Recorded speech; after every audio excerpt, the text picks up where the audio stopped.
Di dalam sebuah hadis, Nabi kita Muhammad sallallahu alaihi wa alihi wasallam bersabda, "Ar-ru'ya salasatun. Far-ru'ya salihatu busyra minallah. War-ru'ya tahzinun minasyaitani. War-ru'ya minasyai'i yuhadditsu bihil insanu nafsahu." Artinya mimpi itu ada 3 macam. Yang pertama mimpi yang baik, dan itu adalah kabar gembira dari Allah Subhanahu wa taala. Yang kedua mimpi yang menimbulkan kesedihan, dan itu berasal dari syaitan. Dan yang ketiga mimpi yang merupakan bisikan nafsani atau jiwa seseorang.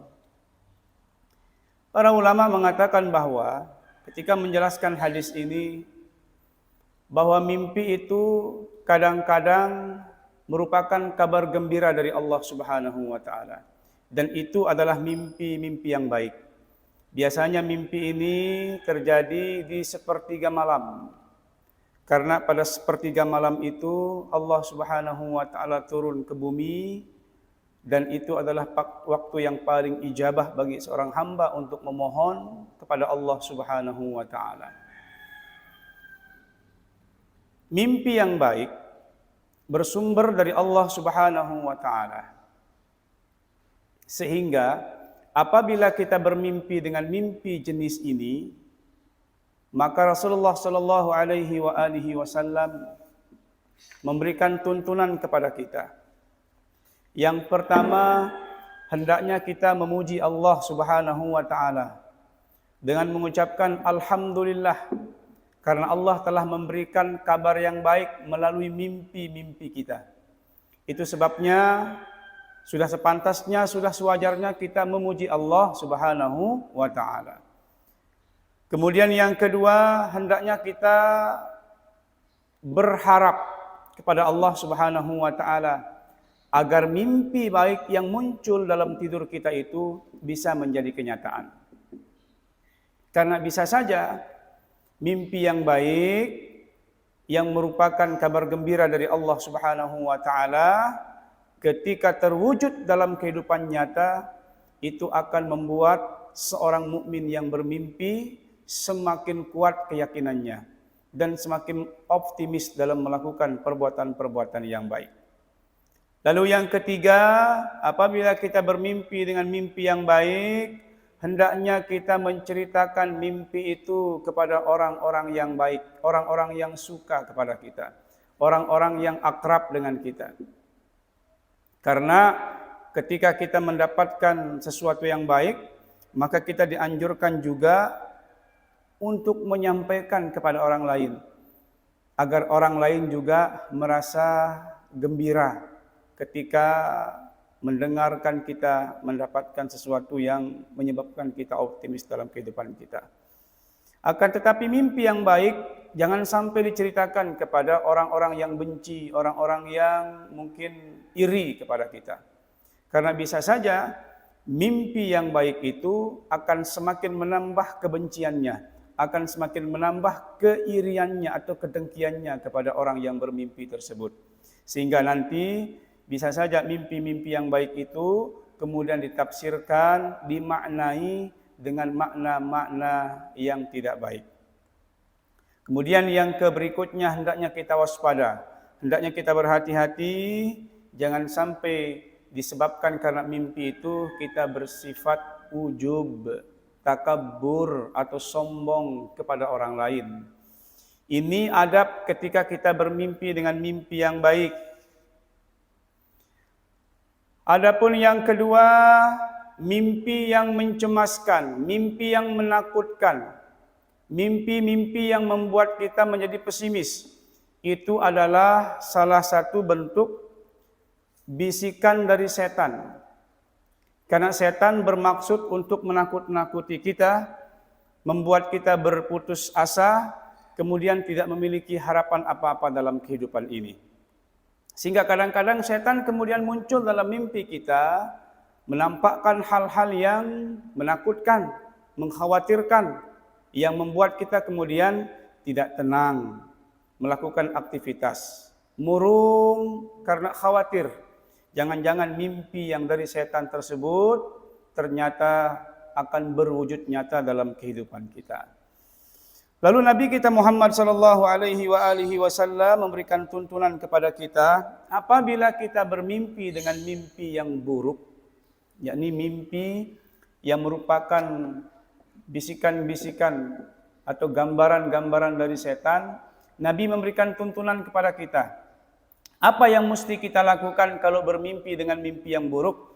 Pertama, hendaknya kita mohon perlindungan kepada Allah Subhanahu wa taala dengan membaca a'udzubillahi minasyaitonir rajim atau a'udzubillahis sami'i minasyaitonir rajim atau doa-doa perlindungan yang sejenis dengannya. Kita mohon perlindungan kepada Allah Subhanahu wa taala dari was-was, dari rasa takut, dari putus asa, dari murung dan seterusnya yang diakibatkan oleh perbuatan setan yang muncul di dalam mimpi kita. Yang kedua, kita disunnahkan untuk berludah dengan ringan ke sebelah kiri kita 3 kali. Untuk merendahkan dan untuk mengacuhkan perbuatan-perbuatan setan yang muncul di dalam mimpi untuk menakut-nakuti kita. Kita berludah 3 kali ke sebelah kiri dengan ludah yang ringan. Sebagai isyarat kita merendahkan perbuatan-perbuatan setan yang ingin membuat kita merasa tidak nyaman, tidak tenang, was-was, bahkan putus asa dalam kehidupan. Lalu yang ketiga, kita disunnahkan untuk merubah posisi tidur. Merubah posisi tidur. Mungkin kalau tadi kita tidur ke sebelah mana misalnya, hendaknya kita merubah posisi tidur kita. Setelah kita membaca ta'awuz, setelah kita berludah ke kiri dengan ludah yang ringan 3 kali, lalu yang ketiga, kalau memang kita ingin melanjutkan tidur kita, hendaknya kita merubah posisi tidur kita.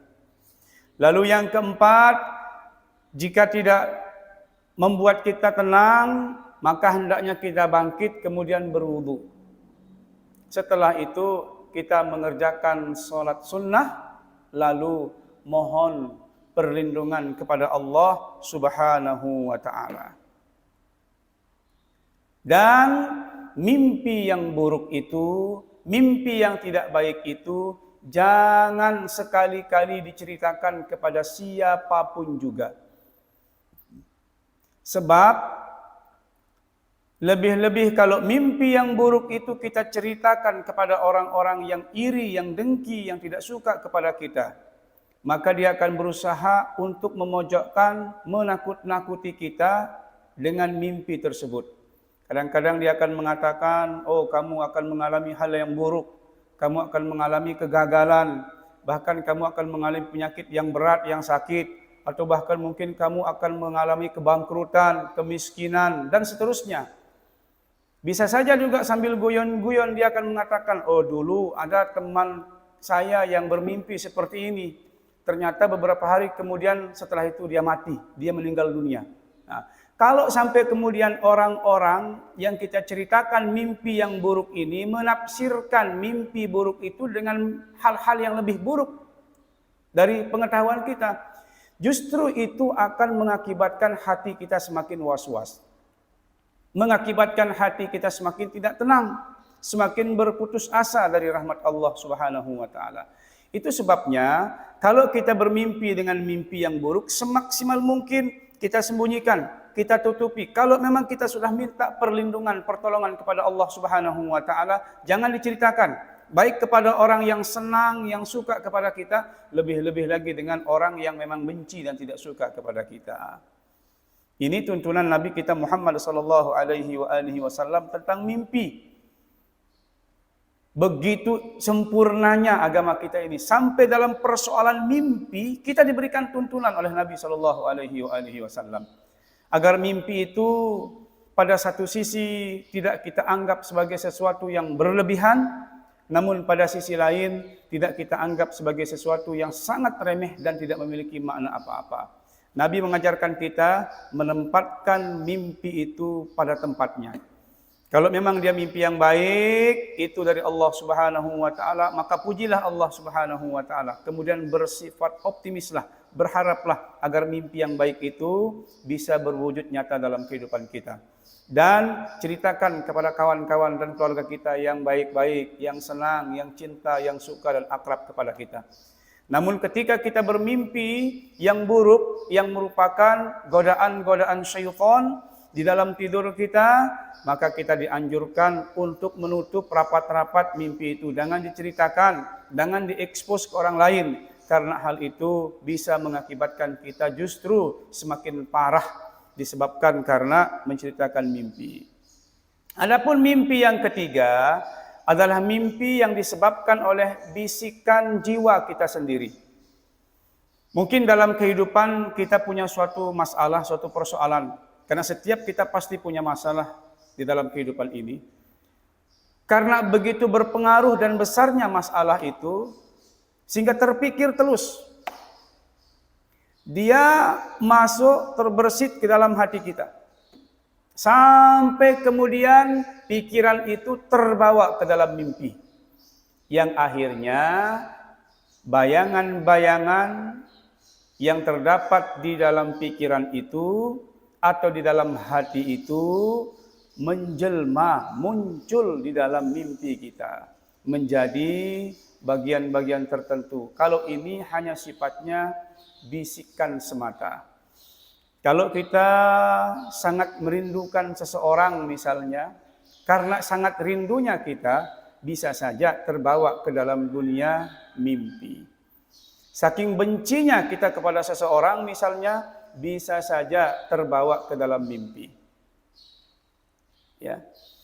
Itu sebabnya Rasulullah Shallallahu Alaihi Wasallam menyebutkan bahwa mimpi itu memiliki macam-macam, memiliki tingkatan-tingkatan. Lalu kalau ada yang bertanya, apakah setiap mimpi itu pasti dari Allah dan bisa ditafsirkan? Maka para ulama menjelaskan di dalam kitab ini kitab tentang adab dan akhlak di dalam agama kita yang sangat komplit, yang sangat jelas apabila kita mengalami banyak hal di dalam kehidupan kita. Jadi tidak semua mimpi itu perlu kita khawatirkan atau terbawa dalam pikiran kita.